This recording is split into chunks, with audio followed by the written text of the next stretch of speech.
My name's Avery. I'm 19. I'm a senior late by a year because when Mom remarried we moved districts. I lost credits in the transfer, and I spent a semester at home helping with my baby brother. Noah. Tonight? At the celebration dinner.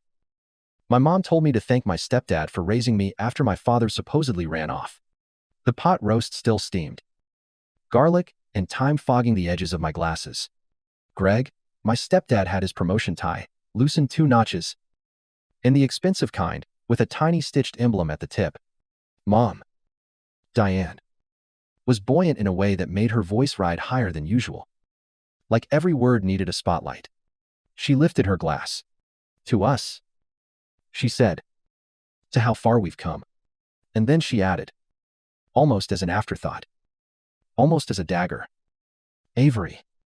You should really thank Greg for stepping up when your father broke our hearts. I should have known a sentence like that would snap something that had been strung too tight for years. Greg's fork slipped, clattered, and skittered into the gravy. The room paused on a breath. I caught my reflection in the sliding glass door, a girl who had learned to fold herself into polite shapes, standing very still at the edge of a table that never found space for her elbows. For as long as I remember, my family has told one version of the story, and I have learned to live under it like whether Dad left. Diane survived. Greg saved us. When my father, Michael, disappeared, I was 12. One afternoon, he picked me up late from school, apologizing the entire ride, tapping the steering wheel to keep his leg from shaking. Kiddo, we'll do pancakes tomorrow, he promised at a red light. And that was the last uncomplicated sentence of my childhood. The next morning he was gone. No note on the fridge. No voicemail. Just an absence that sounded like the hum of the empty house at 3 in the afternoon. 2 years later, almost to the day, Diane married Greg. Suspiciously fast. The hairdresser whispered to Mom's reflection while trimming my ends for the wedding photos. But I was 14 and convinced stability looked like a newly ironed shirt and a man who paid the power bill on time. By then, the script was rehearsed. Your dad couldn't handle responsibility, Diane would say, when I asked too many times. Greg would add, some men run when they're needed most. As if he was dispassionate. A commentator from the bleachers. In that version, I was the sullen kid who needed to get with the program. There was even a golden child, Noah, my half-brother. Born when I was 15. With round cheeks and a laugh that made strangers smile. The house rearranged itself around Noah's nap schedule and Noah's milestones. I became the background, the quiet older sister who babysat without complaint and learned to keep her questions off the table. It didn't start cruel. It started with small choices that add up. The first incident I filed away happened that winter. I'd earned a spot in the regional debate finals. The entry fee was $75. And the trip would cost another $40 for gas and sandwiches. We can't cover luxury right now, Greg said, closing the checkbook. It's December. We've got the electric bill and daycare. Diane rubbed my shoulder and offered a smile that was meant to be comforting. Next time, honey. I remember nodding like I understood grown-up math while the number $115 burned hot in my throat. That night, when Noah woke crying, I rocked him until the house went quiet. In the morning, Greg posted a photo of his new coffee machine with the caption, "Treat yourself. You deserve it." The second incident was a spring afternoon that smelled like cut grass. I'd been saving from tutoring middle school algebra $10 an hour, tucked into an envelope with a handwritten total across the front. The goal was a used laptop I'd found online for $320 so I could stop writing essays on my phone in the Notes app. I came home from school to find the envelope light. Diane was at the kitchen counter. Mail spread like playing cards. We'll replace it next paycheck, she said too quickly before I asked. There was an unexpected medical copay. I stared at the new car seat on the floor, with tags still attached and the total $180 I'd written last week, now crossed out and rewritten to $0 in someone else's handwriting.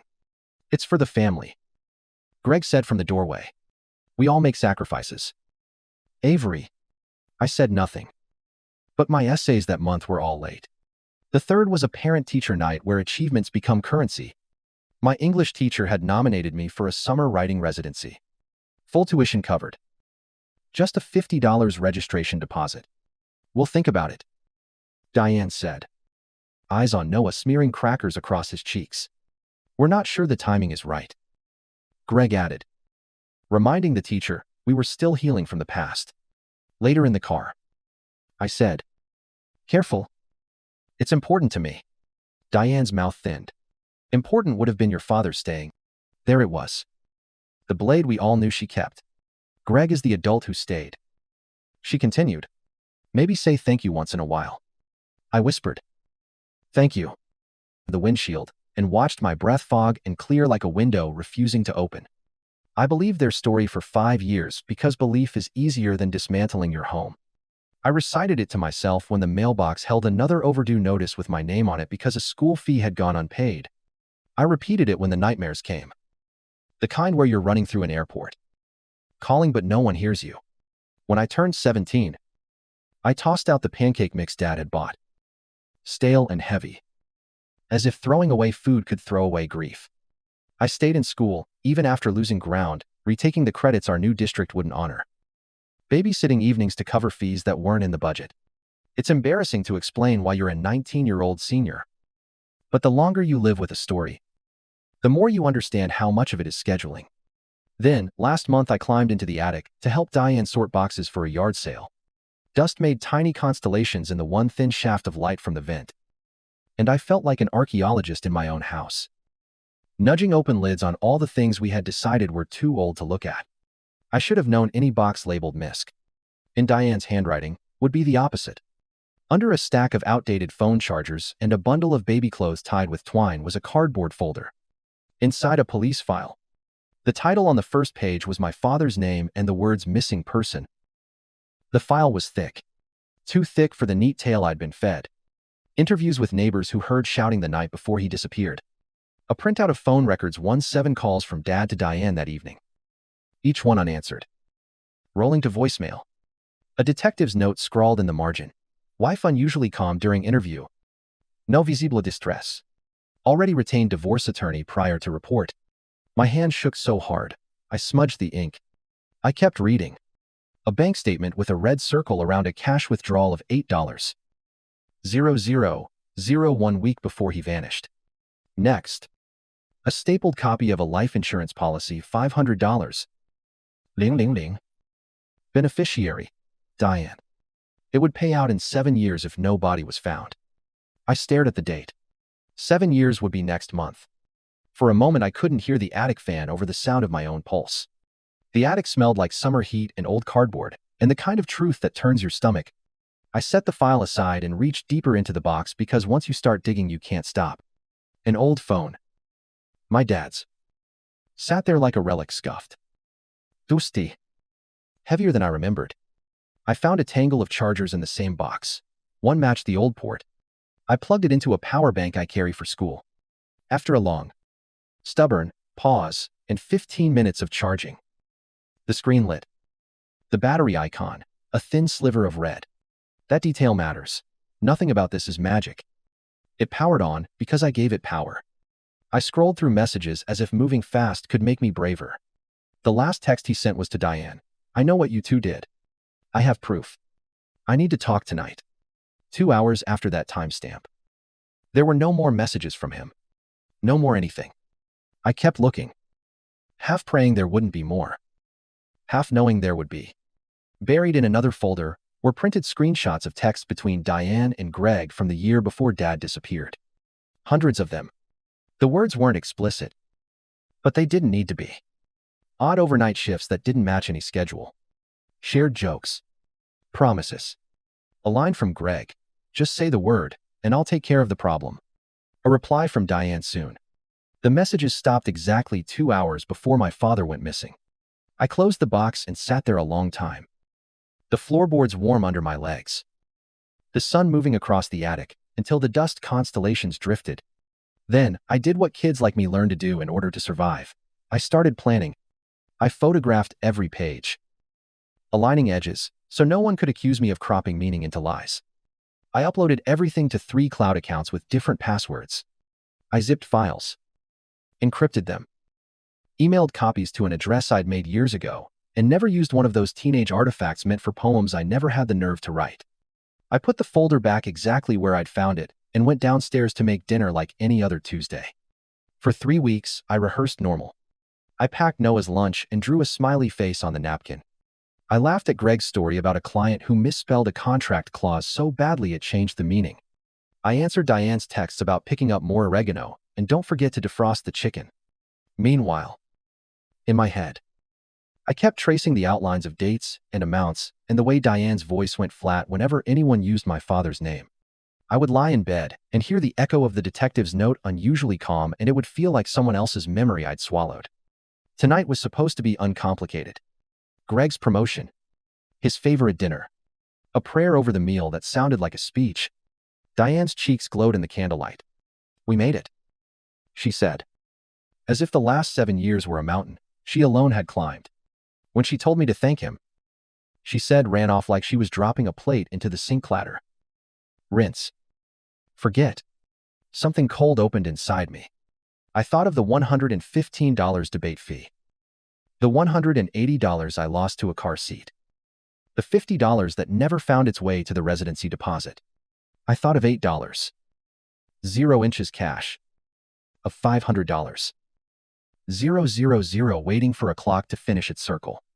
I set my napkin down, smoothing it with the edge of my thumb in a way that looked calm. "Thank you," I said aloud, and my voice even surprised me. Steady as a ruler.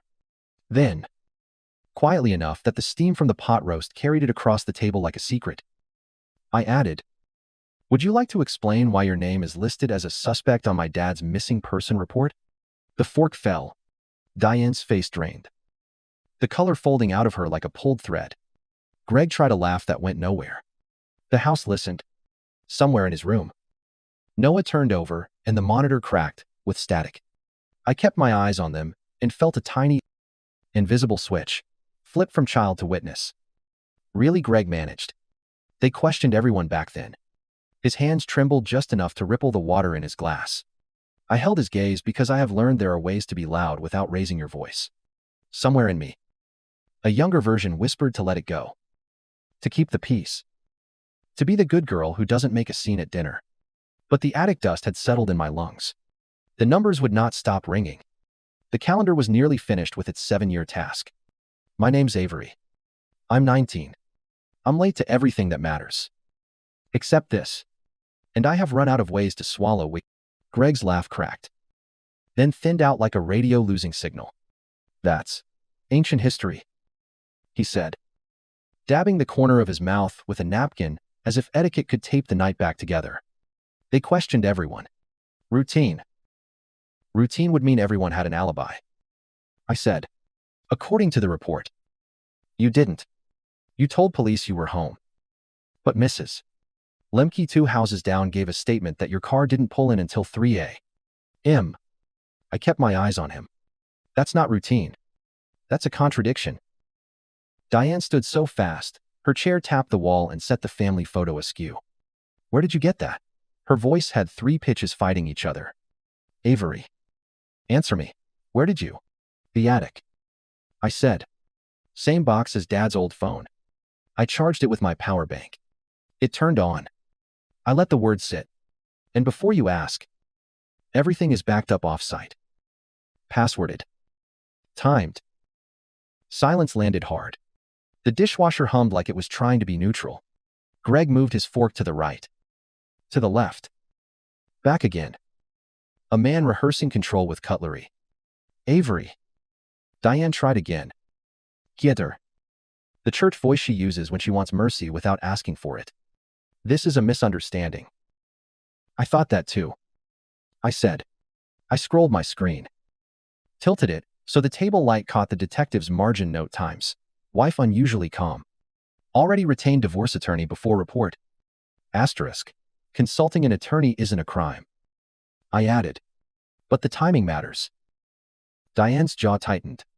"We consulted because your father and I were finished." He made threats. He called at all hours. 17 times. The night he disappeared. I said, "All to you." None answered. Greg cleared his throat. He withdrew $8,000. People disappear with cash all the time. It's ugly. But it happens. Sure. I said. But if that's the story, why did your car come home at 3? Why did your messages to Diane stop 2 hours before my dad went missing and resume only after the report was filed? Why is the life insurance payout date circled on our calendar next month? Diane flinched at times circled. Asterisk. That's for administrative paperwork. She said. Quick. They send letters. They check addresses. It's procedural. I know. I said. I called the insurer. They do anti-fraud reviews before release. They were very interested in context. Free. Greg's voice softened into warning. Careful. Throwing around words like fraud will get you sued. Truth scares lawsuits less than I do. I said. And if a letter shows up, it will go on the pile with dates and plate numbers. Noah sighed in his sleep over the baby monitor. Diane's eyes darted toward the stairs. Mother instinct crossing with calculation. She reached for her water and bumped the mustard jar. Bright yellow spread across the runner in a crescent that would not wash out. I looked at it and thought. Asterisk. That's tonight's timestamp even if every clock breaks. Greg tried a new tone. Managerial calm. You're 19. You don't have context. People say dramatic things in texts. Timing overlaps. Data is messy. I nodded like we were in a meeting at his office. Let's clean it up. Then, I slid a printed photo across the suspect list page with his name highlighted by the detective 7 years ago. Explain this. He glanced. Highlighting isn't a verdict. No. I said. It's a reason to look again. Diane gathered the plates that didn't need gathering. We should speak to a mediator. She announced to the cutlery. Someone neutral. We can add a mediator to the room with the detective. I said. Neutral's fine. Honest is required. Greg pushed back from the table an inch. The chair legs scraped the tile small sound. Sharp edge.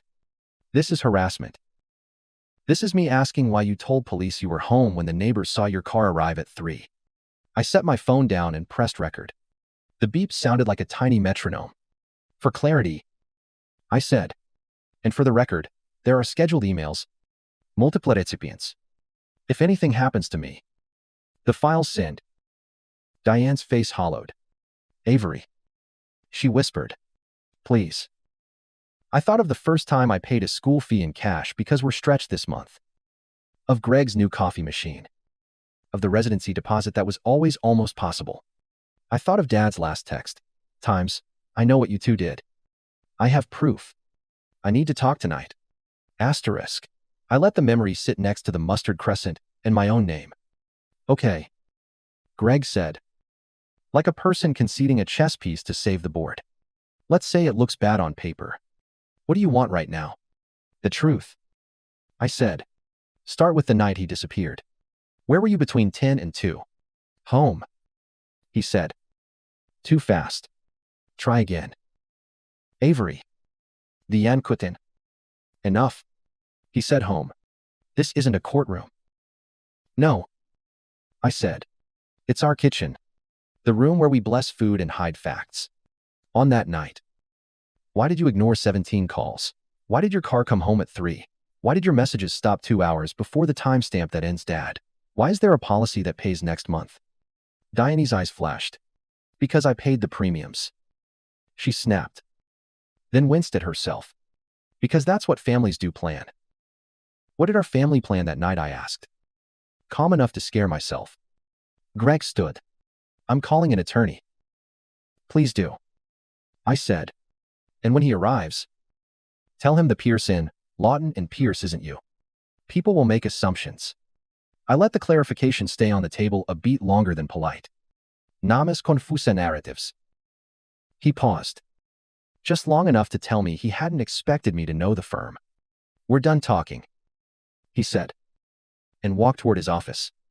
Diane hovered at the sink as if running water could edit the air. Call me when you get to school tomorrow. She said. Out of order. Like the day had already moved, and she was chasing it. We're not skipping to tomorrow. I said. We need to decide what happens tonight. She stared at the mustard stain. We sleep, she said finally. We talk in the morning. A ritual sentenza. A blanket thrown over flame. I didn't argue. I picked up the napkins. Stacked them neatly. Like neat could save anything. Before we sleep, I said. 2 more facts on the record. 1, I made 3 backups. 2, Dad's phone wasn't magic. I charged it for 15 minutes with a power bank before it woke up. It woke up because it could. Not because it wanted to. Diane nodded too many times for agreement to mean agreement. Okay. I looked at her and decided to push once more. Gently. If you loved me, help me find him. Or help me find what happened. Her mouth moved around a sentence she didn't let out. I love you, she said instead. I believe you want to. I said. Because both can be true. Greg's office door clicked. Through the wood, I heard the soft cough of the printer. Then the steady chew of the shredder. I walked my glass to the sink. Lingered. Rinsed. Listened. I took my backpack like a normal student in a normal house and went upstairs. At my door, I paused. Mom. Yes. If anyone asks where I am tonight, tell them I'm in my room. Tell them I slept. Diane frowned as if she didn't understand the grammar. You are in your room. I know, I said. Say it anyway. I shut the door. Counted to 10. Opened it a hair. The house had shifted into the quiet where every small noise has a sentence in it. Printer. Shredder. A cabinet. Opened then closed. Afuse. The front door. I looked at the driveway camera on my phone and watched Greg load 2 banker's boxes into the trunk. Labels were new. The Sharpie ink still looked wet under the porch light. He drove off at 1:02 a.m. without turning on the radio. He returned at 3:13 without any boxes at all. He paused under the light and rubbed his face like distance could erase content. I texted myself the times. I scheduled autosends for 6 a.m. to Aunt Claire. I lay down in my clothes. Shoes on. Bag sipped. The way you do when you aren't sure the house you live in won't decide to be a new house by morning. The monitor murmured Noah's soft dreaming. Diane's steps crossed the hallway and stopped outside my room, as if she could hear a new season breathing under the door. She didn't knock. She moved on. When sunlight finally crawled the wall, it felt like a question. I showered. Dressed. Tucked my backup phone into my hoodie. At breakfast, Diane made coffee.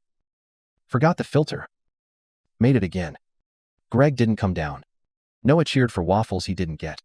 I buttered him toast and drew a smiley face on the napkin anyway. At 7:03, Aunt Claire called. I stepped onto the porch where the air could carry words without bending them. Hey. Kiddo, she said. Steady as a table. Give me facts. I gave her everything attic. Phone. Calls. Policy date. To the boxes at 1:02 and 3:13. The way Greg's messages to Diane went dark 2 hours before Dad did. She listened the way nurses listen to pain scales, looking for numbers. Not drama. Okay, she said at last. You're safe right now. Yes. I'm driving over. Don't confront today. Let them guess which parts you know. People get sloppy when they guess. Already confronted. I admitted.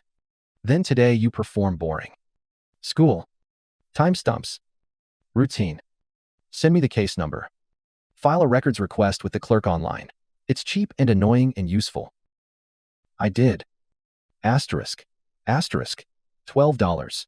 Asterisk asterisk on a prepaid card. I also called the insurer for a hypothetical. The agent sounded laminated but kind. We review for fraud before release, she said. Timing. Beneficiary changes. Contact history. What if the insured texted the beneficiary the night he disappeared? I asked. She paused just enough. We would want to see that, she said. At lunch I sat under the Jinko and dialed Detective Harmon. The name written on the Files tab. He answered like a man whose phone doesn't surprise him. I told him who I was. What I had. What I'd done. He didn't scold. He didn't cheer. Bring copies, he said. We'll open a supplement. And Avery? Yes. Stop confronting. Save it for a room with a form. Understood. After last bell, I walked to Mrs. Lemke's porch. Wind chimes made polite sounds in a polite breeze. She opened the door and squinted into the light. You're Diane's girl, she said. What do you need? Honey, just a restatement of what you told police about Greg's car. I said, if you're willing. She didn't hesitate. He didn't pull in until late. She said, after 3. I was up with indigestion. I watch the street when my stomach hurts. The sound helps. She looked over my shoulder toward our house. You okay? I will be. I said. People had earned my lies for the afternoon. When I got home, Aunt Claire's car was already parked. She stepped out with a small scanner, a notebook, and a face that had chosen a side. Diane froze at the sink, dish towel in hand. Claire, she said, polite and cold. You didn't call. I did. Aunt Claire said. You didn't answer. She sat up at the table like we were about to unbox a new appliance. Avery. Show me. We built a paper spine photos, screenshots, timeline, the neighbor statement, the insurer call log, me motion alerts, the list of questions that would fit into forms without losing their edges. Diane hovered, sat, and stood, hovered again. Greg came in, saw the setup, and stopped mid-step. Expression careful. We're making a record. Aunt Claire said mildly, not looking at him. Records are boring. Boring is good. Greg's mouth thinned. You are not her guardian. No. Aunt Claire said. I'm her aunt. And a witness now. We worked 2 hours. We labeled everything like it might need to hold up 7 years of excuses. Near the end? Aunt Claire said. Tomorrow morning, we take this to the department. Tonight, Avery stays with me. Diane stiffened. She's not leaving. She is. Aunt Claire said. You can come. Or you can try to stop us and see how that looks when people trained to notice patterns start noticing. Greg studied the mustard crescent like it might offer strategy. You're making this worse, he said to me. Maybe. I said. Or maybe I stopped making it invisible. After a dinner, nobody tasted. I packed a bag. Diane stood in my doorway with a face that couldn't pick one feeling. Call me when you get there, she said. Please. I will. He hesitated. Come with us tomorrow. She looked past me, toward Noah's quiet room. I don't know, she said. Okay, I said. Because sometimes a soft word gets you farther. On the porch, Aunt Claire squeezed my shoulder. You did hard things cleanly, she said. I broke us. I said. Sometimes, breaking is how you find a door. She answered. We left. In the rear view. The house looked like a photo of itself square. And sure. Untroubled. I knew better. Houses are made of the stories we keep inside. Tonight, our story had a tear you could see from the street. I didn't sleep much at Aunt Claire's. The city's quiet is different from our street, more like a held breath than a lullaby. She handed me a spare charger, pointed to the guest room, and said, teeth, water, list. That's her ritual for bad nights. Write a short list so your brain has somewhere to put the spin. My list was simple. E. Back up the recordings to the spare phone. R. Set auto sends to Aunt Claire and myself. San. Write the timeline clean. With hours, not abouts. I did all 3. In the quiet, I could hear the printer in Greg's office from last night, replaying in my head the hum, the start, the chew of the shredder, the driveway camera alert from ***, 102A, M, ***, sat captured in my photos like a stop sign. 2 boxes. Trunk. Then ***31, 3 ***. Return. Na boxes. I wrote both in ink on the front of my notebook and circled them twice. Like a teacher.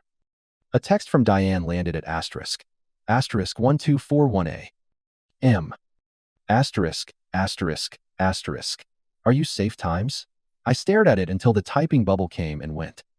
Asterisk. Yes. With Aunt Claire. Asterisk, I replied. A second message times. Please don't do anything tonight. Asterisk. I put the phone face down and let the sentence sit by itself. Even my replies needed timestamps now. Somewhere after 2. I drifted. Aunt Claire woke me before sunrise with a mug that said, "Nevertheless." Set to the right of my notebook like punctuation. "We go quiet and early." She said. "Visible and boring. You're still in school. Be seen at school." "I'm 19. I reminded her. Like it might be an excuse. "Be 19 at school." She corrected. "The routine is armor." We ate toast over a legal pad. She drew a short ladder of steps. Asterisk, asterisk, 1 records request. 2 insurer call log. 3 Detective Harmon brief. Copies. No theatrics. 4. Don't follow anyone. Psych, learn first. Move later. Asterisk. Asterisk. I nodded and felt my heart slow down just enough to hear the plan. By 8. I was at my desk in pre-calc. The very picture of a student trying to care about derivatives. I filed the asterisk. Asterisk, $12. Asterisk. Asterisk county records request from my laptop in the subject line. I typed the case number twice. Afraid once would get lost. I emailed the insurer's general inbox, a polite inquiry asking that my dad's policy be placed on review hold pending law enforcement contact. I kept it neutral. Kept it documented. CC'd myself at 2 accounts and Aunt Claire at hers. When the auto reply came back, I screenshotted it and saved it as asterisk asterisk WM, AC, 8, asterisk asterisk, asterisk asterisk, date asterisk, asterisk asterisk asterisk, PNG, asterisk, asterisk. Evidence makes you label better. Second period. Diane texted times, "Can we meet at noon public place?" I can't. School. Asterisk. I wrote. Asterisk. After school then asterisk. Asterisk. I have plans with Aunt Claire. Police tomorrow morning. Asterisk. A long pause. Then Ma. Okay. I love you. Asterisk. Asterisk. I believe you want to. Asterisk. I typed. And deleted it. Asterisk. Love you too. I sent instead. Because some bridges should be crossed after the fire department arrives. At lunch, I sat under the ginkgo by the side lot and called Detective Harmon. He answered like he expected me. "Avery," he said. And something steady threaded into my spine.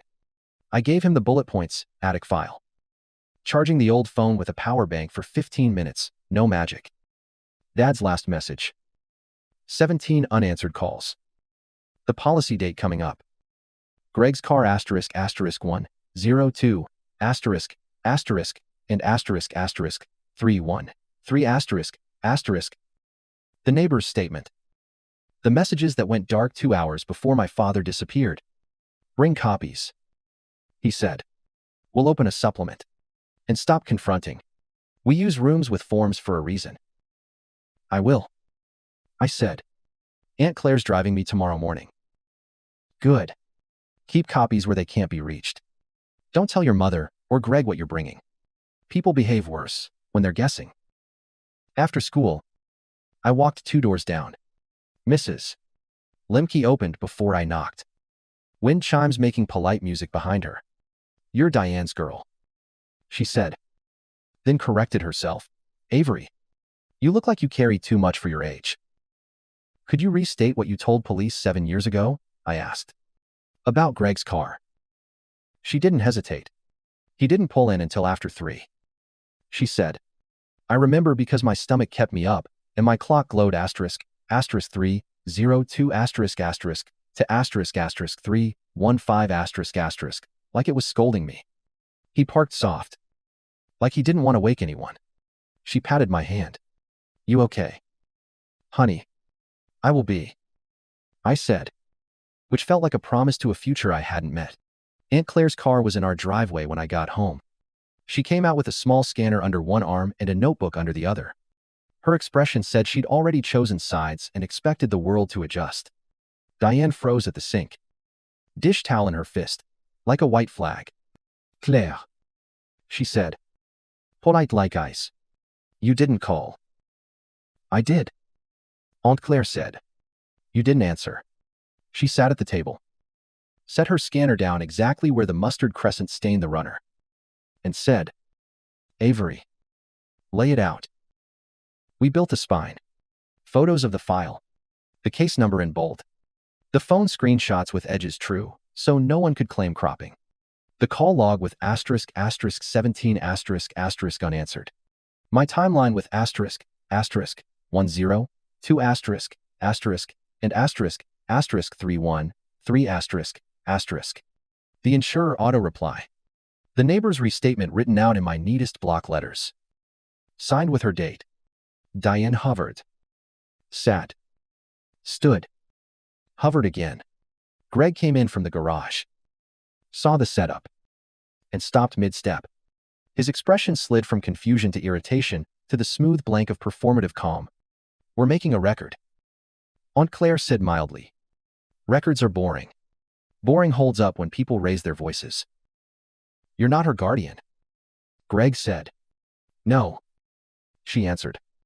I'm her aunt. And a witness. We worked 2 hours and labeled everything like a librarian who has to fight a fire later and still find the right shelf. Aunt Claire printed a clean timeline and slid copies into plastic sleeves. She wrote in pencil. Because pencil makes you slow down. Diane watched and kept touching the same corner of the table like she could rub the evening back to smooth. Tonight Avery stays with me. Aunt Claire said finally. Tomorrow. We bring this to the department. Diane stiffened. She's not leaving. She is. Aunt Claire said. You can come. Or you can try to stop us and see how that plays in a room with forms. Greg stared at the mustard crescent. You're making this worse. He told me. Maybe. I said. Or maybe I stopped making it invisible. We left with my backpack heavier from copies and my shoulders a fraction lighter. At Aunt Claire's. She locked the door. Set the chain. And pulled a spare notebook from a drawer. Right out the night he disappeared. She said. Not for court. For you. Memory shifts to fit other people's fear if you let it. I wrote the small things first, the wintergreen gum in Dad's car. The way he tapped the steering wheel when he was nervous. The angle of porch light through my blinds. His promise about pancakes that felt, at 12, like a contract I could hang my life on. I wrote the wrong temperature of the morning air when I woke up and knew, without anyone saying it, that the house had one less heartbeat in it. I dated the page. Photographed it. Slid it into a sleeve.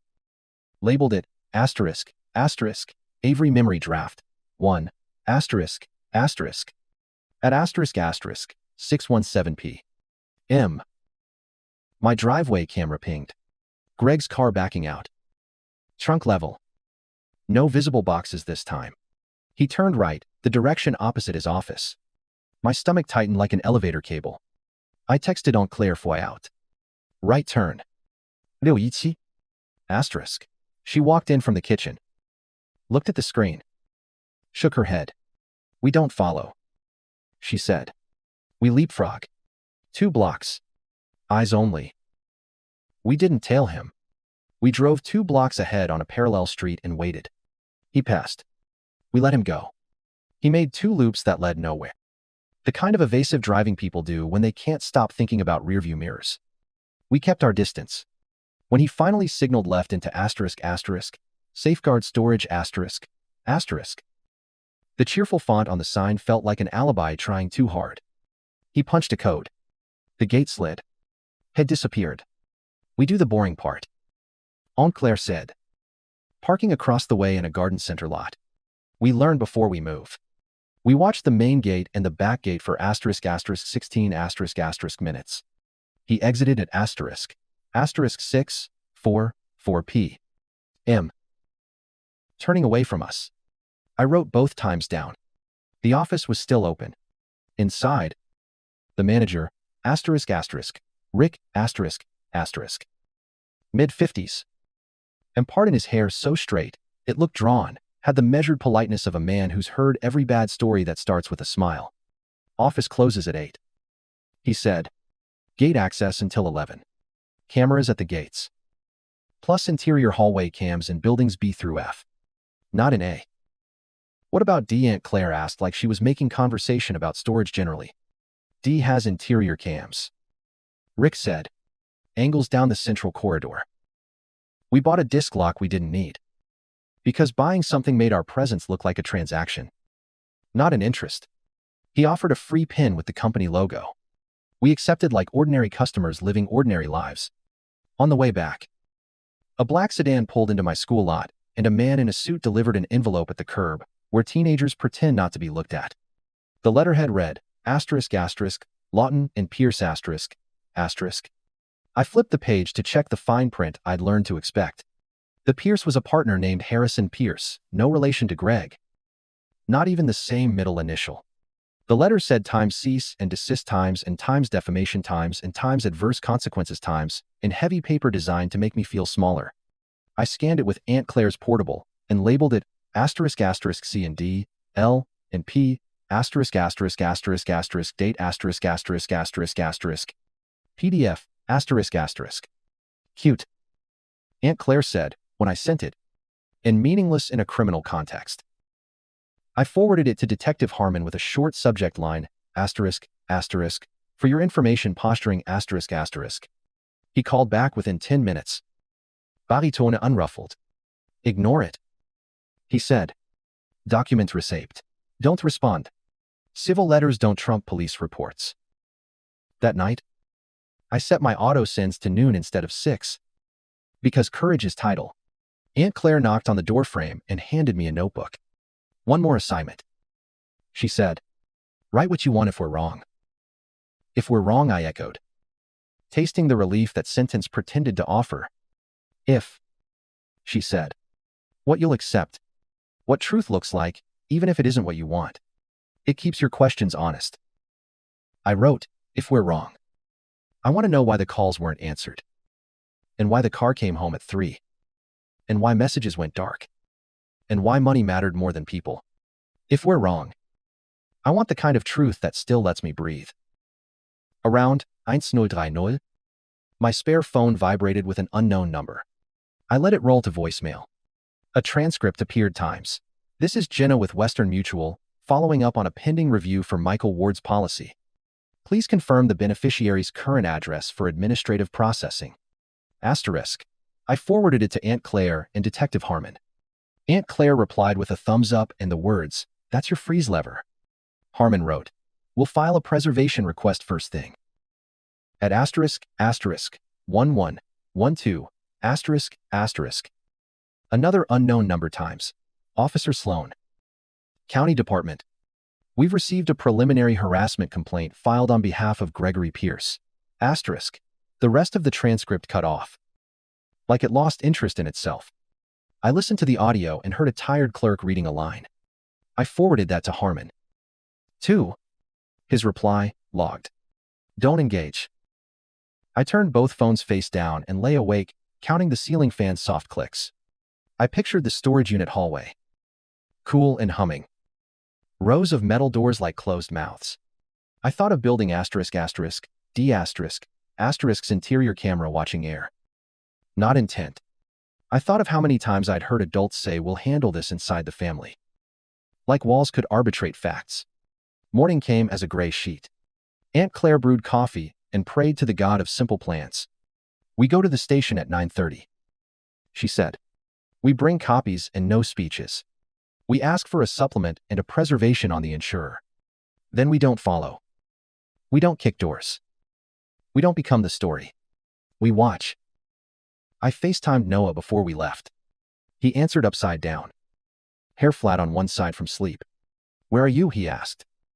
Delighted at his own chin. Magnified. At Aunt Claire's. I said. We'll make pancakes next time.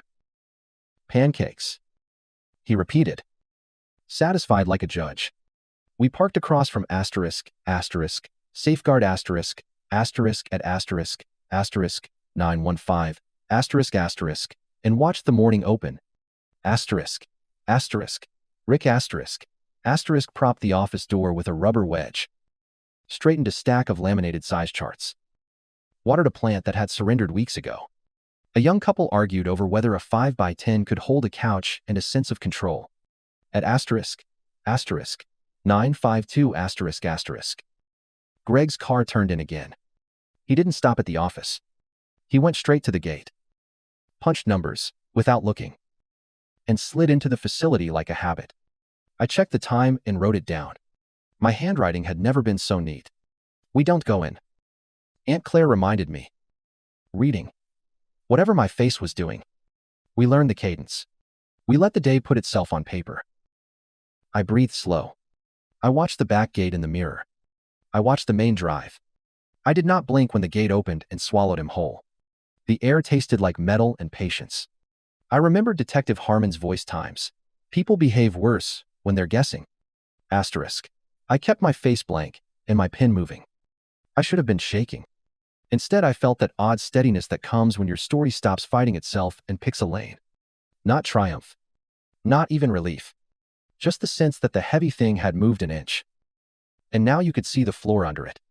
Harmon arrived with the kind of steady walk that makes other people hurry without knowing why. He shook out Claire's hand, then mine, and took in the garden center lot. The angle on the storage office. The line of units you could see if you leaned left. "You brought copies?" he asked. "Multiple," Aunt Claire said, sliding him a slim folder. "We'd built last night timeline. Motion alerts with asterisk 102 asterisk. San? The insurer auto reply. Mrs. Lemke's restatement in her careful cursive, and photos of the suspect page where his highlight still glowed. I added a drive with the dinner recording and my clean log hours.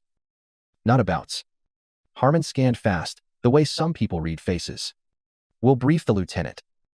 Open a supplemental. And drop preservation notices on the insurer in this facility," he said. "You two stay visible. Stay boring. If we need a statement, I'll wave you in."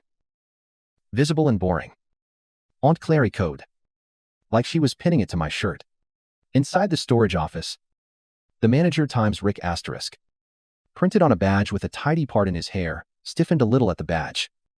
Then slid into polite. "How can I help?" "Officers. Contract records for Building D," Harmon said. "Last 12 months. Names on leases. And your camera retention." Rick's fingers hovered above the keyboard a second. Then typed. "Gate cams. 30 days. Interior hall cams on B through F. D has interior. Office cams save longer. Lease. Let's see." He squinted. "Unit asterisk D 314 leased 6 months ago by Times Pierce and Bell Holdings LLC asterisk."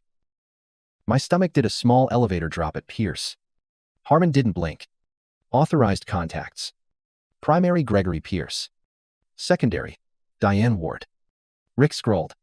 Auto pay-ins in asterisk 6,721 asterisk. Gate log show entries last night. 628 M. Exit asterisk 644p. M. Asterisk. Same plate in and out. Aunt Claire wrote the times, even though we both knew them by heart. Harmon handed over a preservation request for all cameras and the gate logs. Rick signed, pen scratching like a small saw. "I'll need your sworn statement to attach to a warrant." Harmon told me. "Keep it clean what you saw. What you captured. The dates. The names."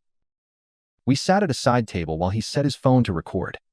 He walked me through the facts with the calm cadence of someone assembling a bridge attic box. Charging Dad's old phone for 15 minutes with a power bank. Dad's last text. To the asterisk 17 unanswered calls on Mom's log. The policy's 7-year clause landing next month. Greg's boxes and the times. The 2-hour gap when Mom and Greg's messages went dark before Dad did. I gave him each piece with times. Not adjectives. He stepped outside to call the on-duty judge.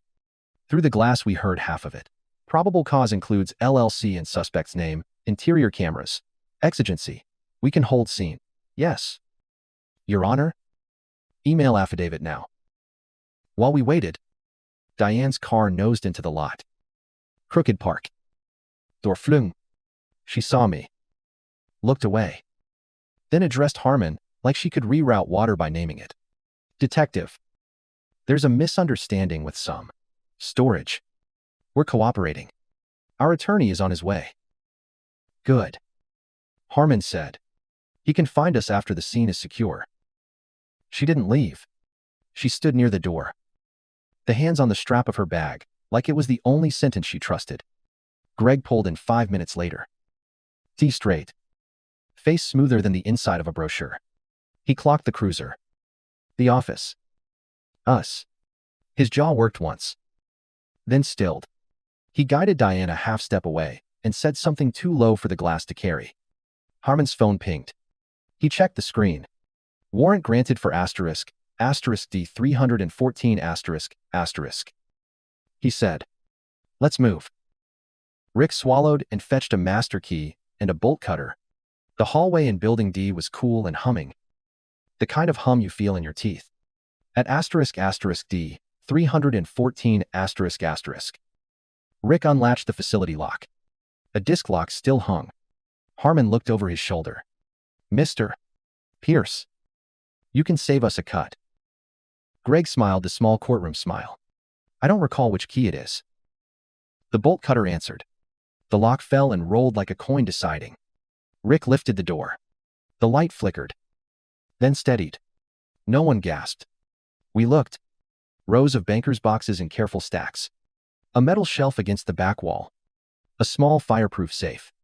One shredder bag nodded like a secret. A tote labeled ****, in Diane's familiar looping P.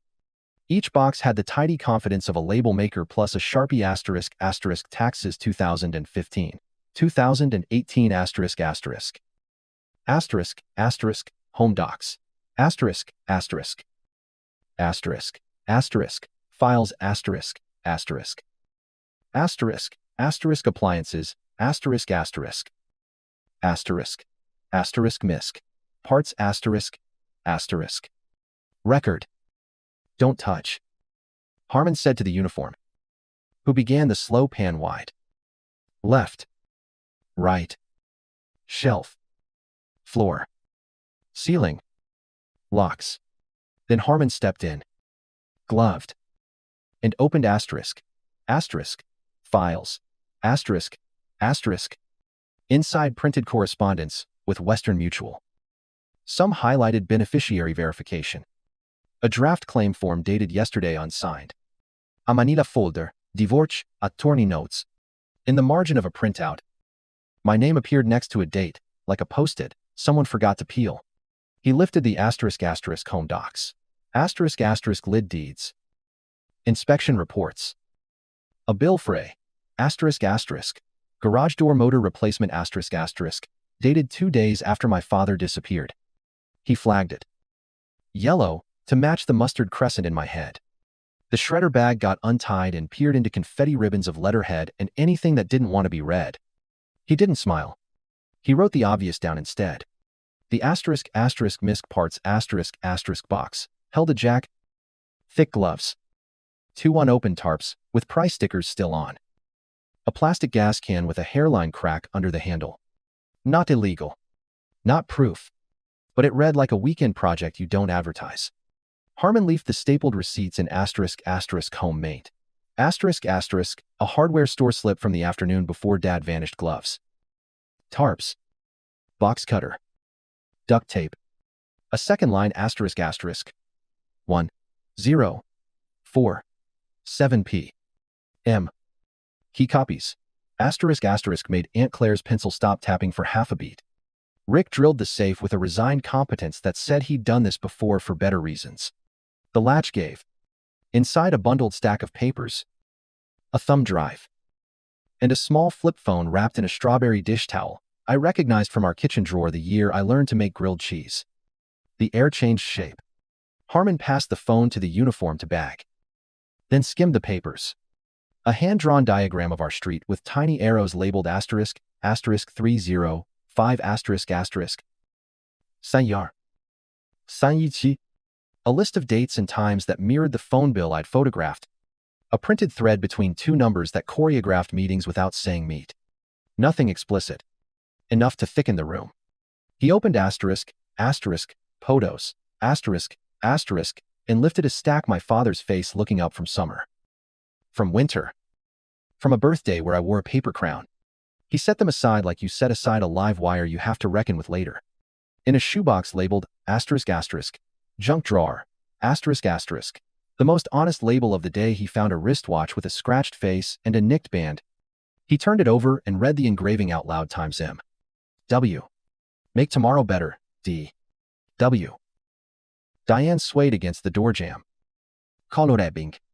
He lost that, she said automatically. Then fumbled. Softening the pronoun the way you soften a fall. Michael lost it. Years ago. Harmon slid the watch into a bag. Noted the time. The unit. The location within the unit.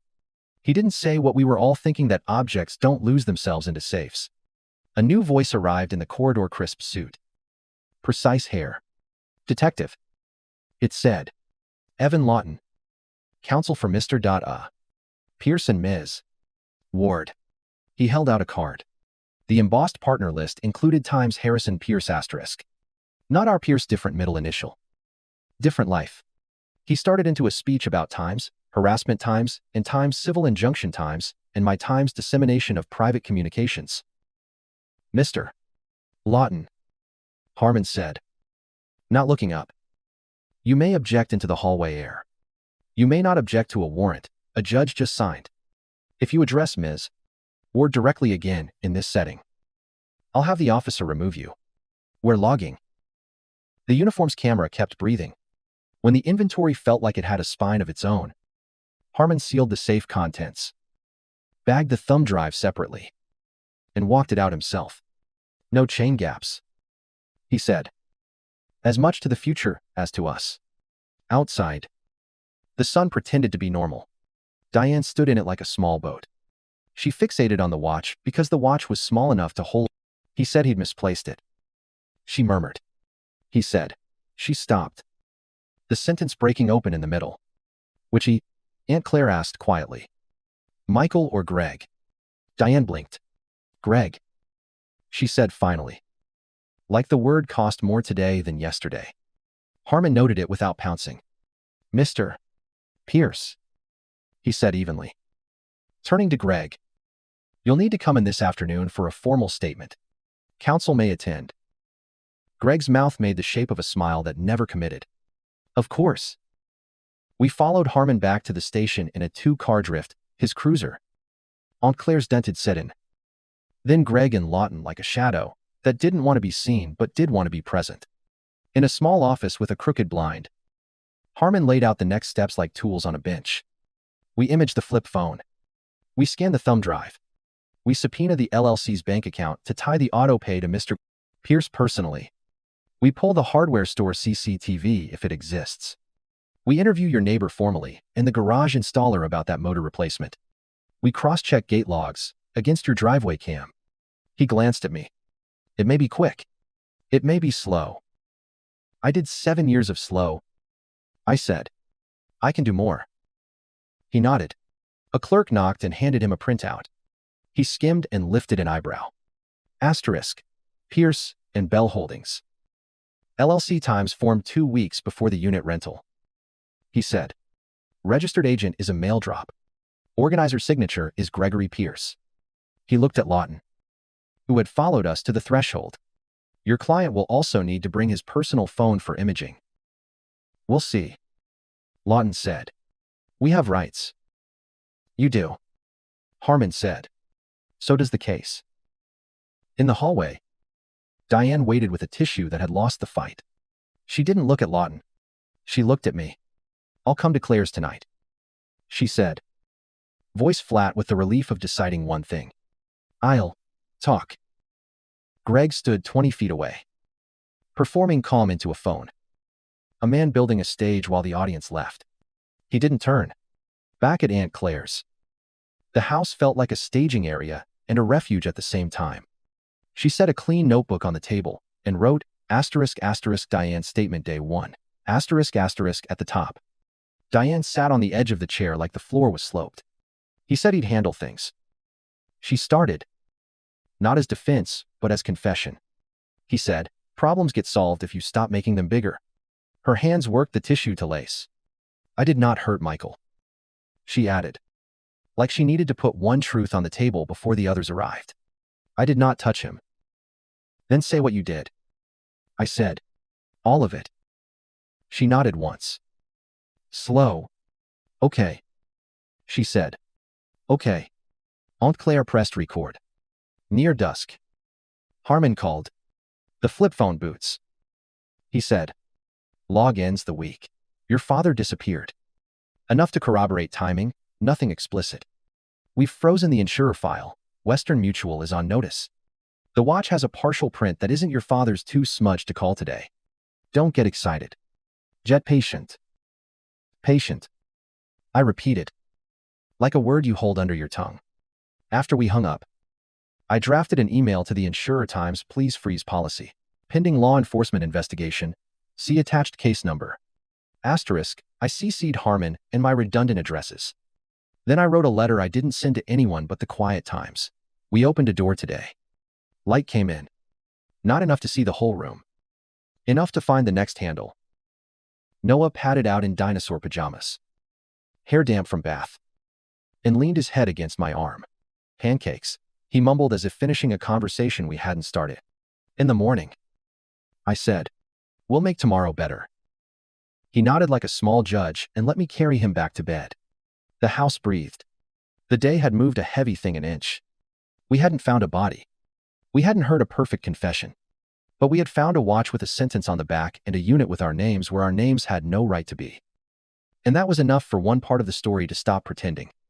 Before sleep, Aunt Claire locked the door, set the chain, and placed the new disc lock we'd bought on the table like a paperweight. For later, she said, in case the day needs symbolism. I almost laughed. Almost. I lay in the guest room.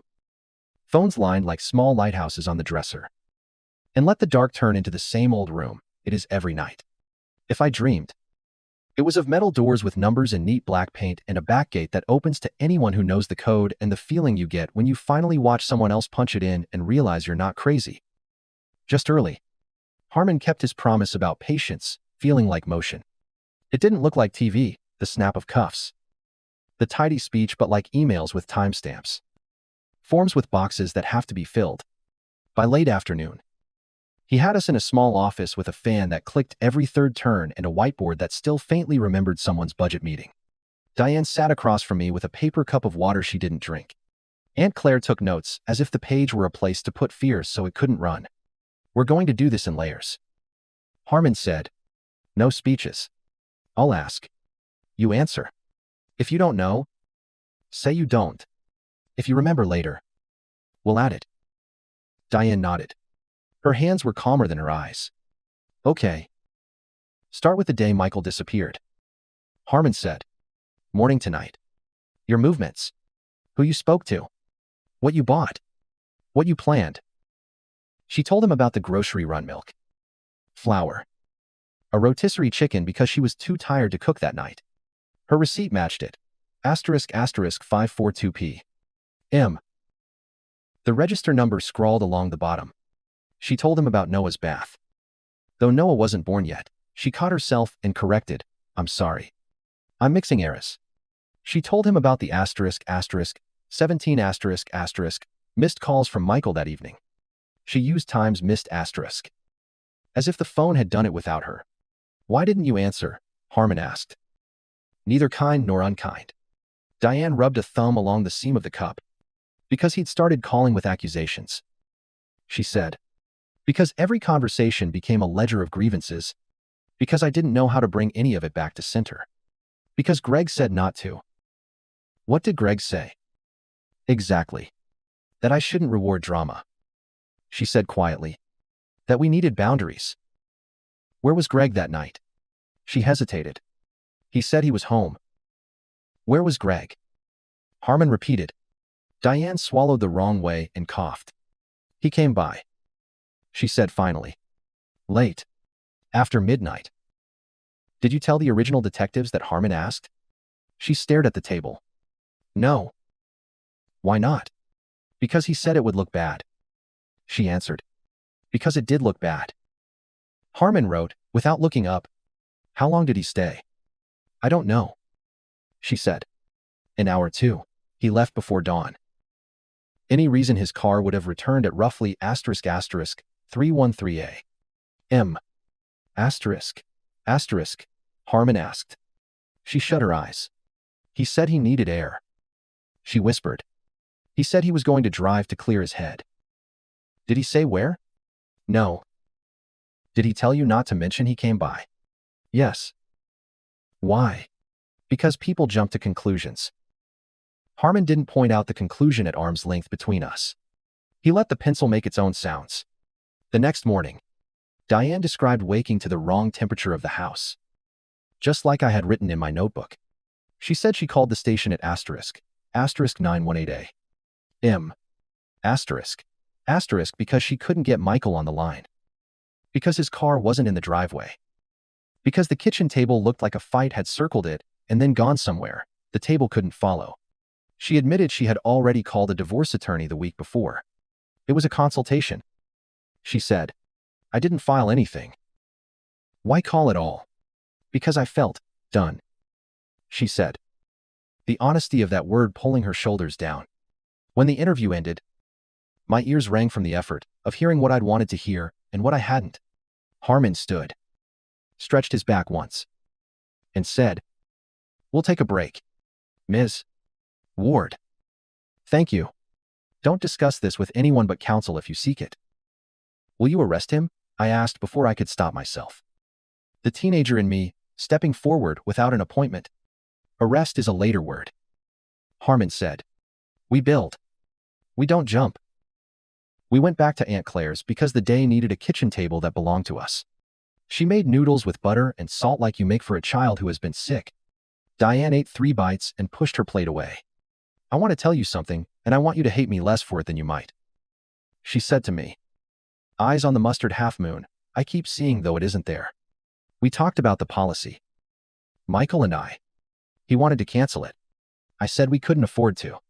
When he disappeared, I told myself the timing was random. I drew a circle around the date because I thought maybe a check could make the hole smaller.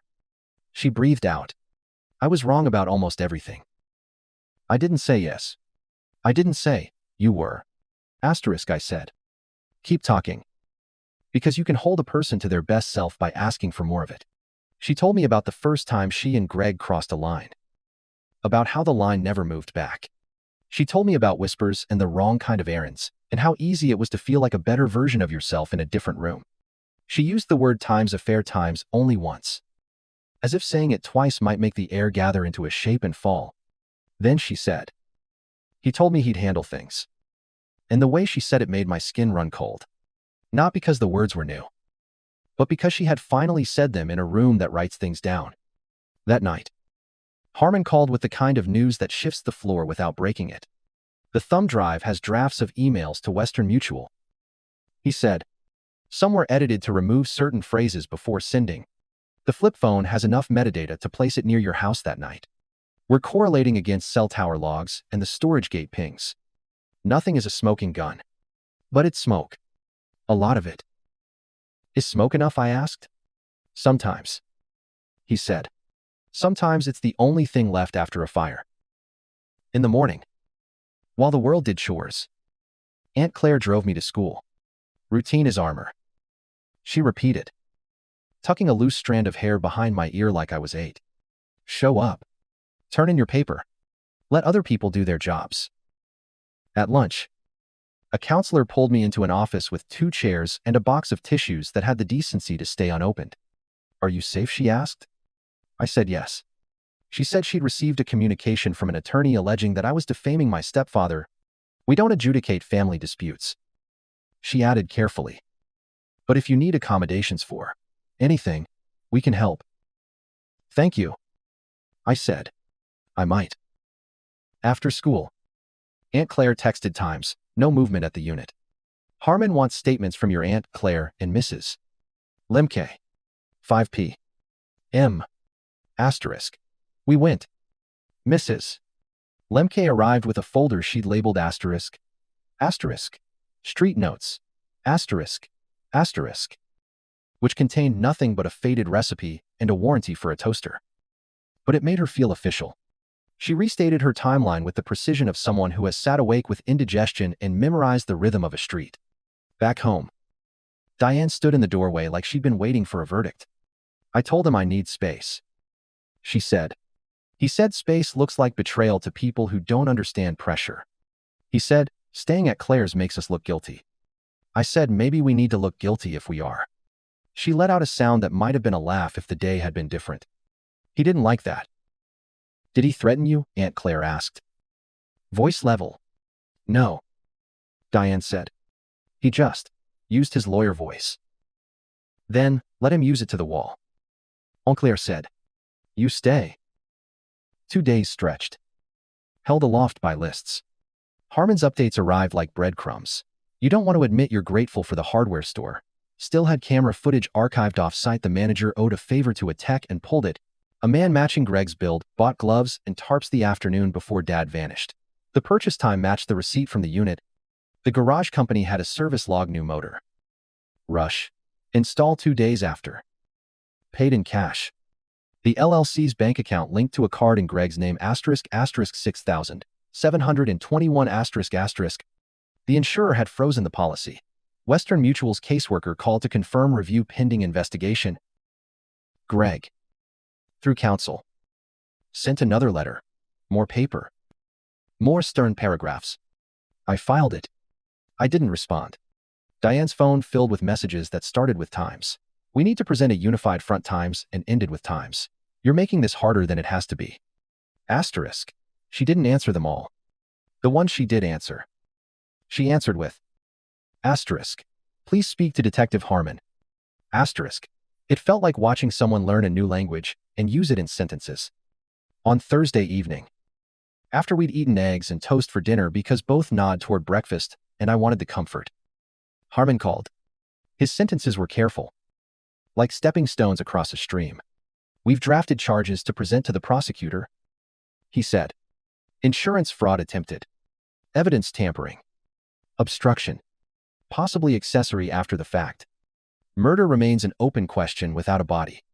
But we have a story that lines up with paper. Not just pain. I sat down because my knees had decided to be unreliable. What happens now? A warrant for arrest if the prosecutor signs. He said. He'll be allowed to self-surrender with counsel. There will be conditions. No contact orders. Surrender passport. Stay away from you and your mother. You will not hear closure from me. You will hear progress. End of craze. Progress. I repeated, tasting the quiet weight of the word. That night, Diane stood in the guest room doorway with a folded towel in her hands. An old reflex looking for a new use. I keep thinking about the watch, she said. How I told myself for years that things get misplaced forever. How I wanted that to be true, because the alternative is that people misplace each other on purpose. You can tell the truth and still love him. I said, those can both be true. She nodded.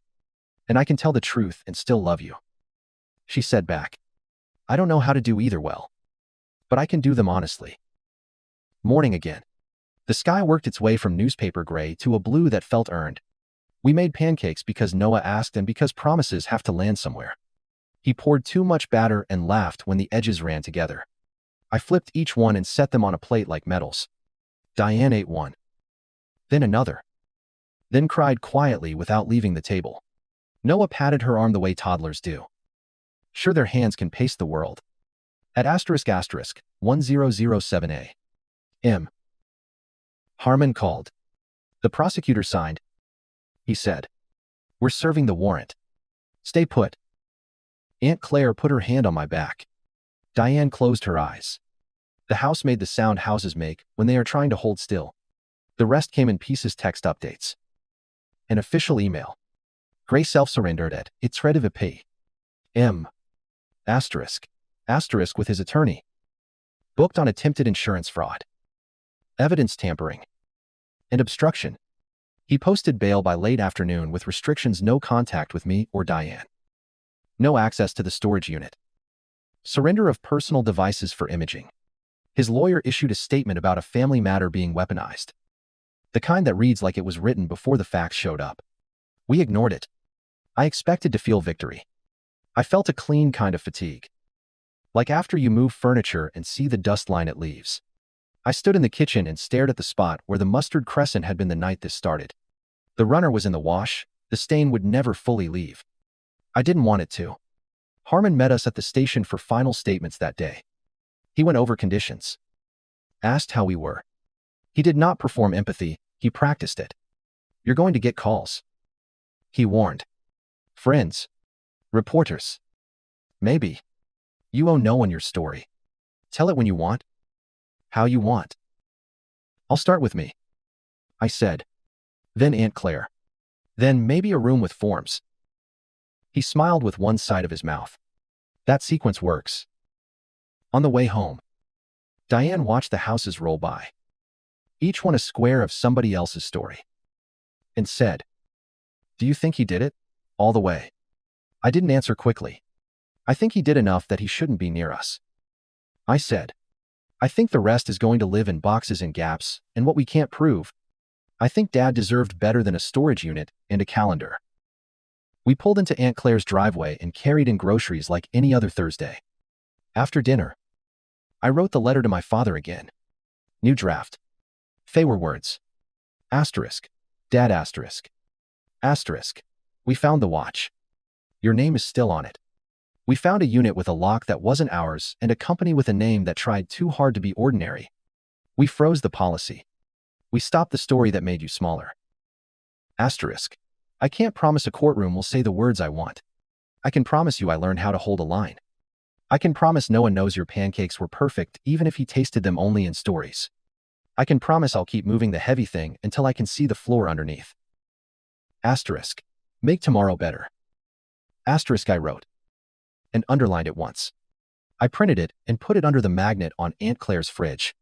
Not because I believed paper could carry it to wherever my father is, but because the house needed the sentence as much as I did. Before bed, I stepped onto the porch with a mug of tea and let the night air make sentences of the day. Across the way, the maple shifted. Somewhere down the block, a dog barked at a shape only dogs can see. Inside, Diane put Noah to bed and lingered in the doorway like I had. Listening for the small proofs that tell you a house is alive. Aunt Claire joined me with her own mug. You did it, she said. The way people say it after a long hike when the car comes into view. We did a piece of it. I said. The rest is the long part. She nodded. Long parts build people, she said. Fast parts, test them. I thought of the attic dust and the power bank and the way a kitchen table can hold more than plates. I thought of the storage hallway's hum. Of numbers on metal doors. Of a single disc lock, rolling to a stop and choosing a side. Inside. My phone buzzed with a message from an unknown number. I braced. Then read. Asterisk. Avery. This is Jenna from Western Mutual. We've formally frozen the policy pending the department's investigation. No releases will occur without written clearance. I wanted you to know. Asterisk. I exhaled something I'd been holding since the attic. Asterisk. Thank you. Asterisk I wrote back. And CC'd Harmon because our lives now come with receipts. I slept that night because exhaustion finally outran adrenaline. I dreamed of a street map with tiny arrows. Asterisk asterisk 305 asterisk asterisk. Sanyar. Asterisk asterisk 317 asterisk asterisk. And then I dreamed of pancake batter spreading in a pan and making its own circle. And a watch face catching morning light on a wrist that wasn't going anywhere. When I woke, the house looked almost ordinary. It wasn't. Neither were we. And for the first time in a long time, ordinary didn't feel like an insult. It felt like a place to start.